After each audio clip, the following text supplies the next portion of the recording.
वहीं दूसरी तरफ अगर हम जेएनपीटी को देखें तो वो उस बालकनी वाले शानदार कमरे की तरह है। भारत का सबसे आधुनिक, सबसे बड़ा और पूरी तरह से कंटेनर आधारित बंदरगाह। वहाँ पुराने मुंबई पोर्ट जैसी कोई झंझट नहीं है, क्योंकि आज पूरी दुनिया का व्यापार कंटेनराइजेशन पर चलता है। एकदम सही।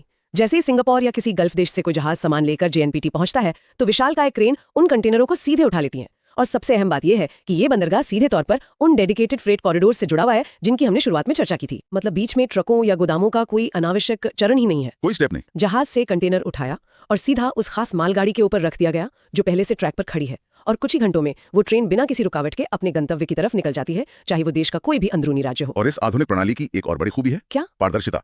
इस पूरे डिजिटल सिस्टम में सरकार और लॉजिस्टिक्स कंपनियों को पल पल की खबर होती है कि कौन सा माल किस कंटेनर में है और वो ठीक किस वक्त कहां पहुंचने वाला है। यही आधुनिक लॉजिस्टिक्स की असली ताकत है, गति और स्पष्टता। अब भारत के पश्चिमी तट की इस शानदार व्यवस्था के बाद अगर हम अपने ध्यान को पूर्वी तट की तरफ मोड़ें तो वहां का भूगोल कुछ और ही दिलचस्प कहानियां बयां करता है। पूर्वी तट का पूरा रणनीतिक ढांचा ही अलग है। बिल्कुल।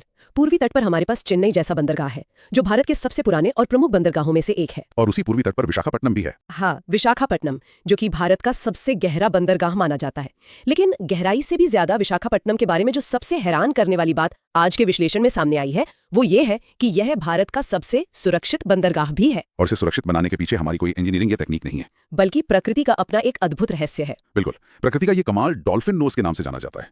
असल में विशाखापट्टनम बंदरगाह के ठीक सामने समुद्र में एक बहुत बड़ा पहाड़ खड़ा है और दूर से देखने पर इस पहाड़ का आकार बिल्कुल एक डॉल्फिन मछली की नाक जैसा दिखाई देता है। तो ये पहाड़ बंदरगाह को बचाता कैसे है? ये एक प्राकृतिक ढाल का काम करता है जिसे हम नेचुरल ब्रेक वाटर कहते हैं।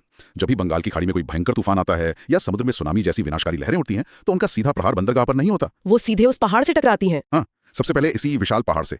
ये पहाड़ लहरों की ताकत को तोड़ देता है जिससे उसके पीछे बंदरगाह में खड़े पानी के जहाजों और सारे इंफ्रास्ट्रक्चर को कोई नुकसान नहीं पहुंचता। वाकई प्रकृति की अपनी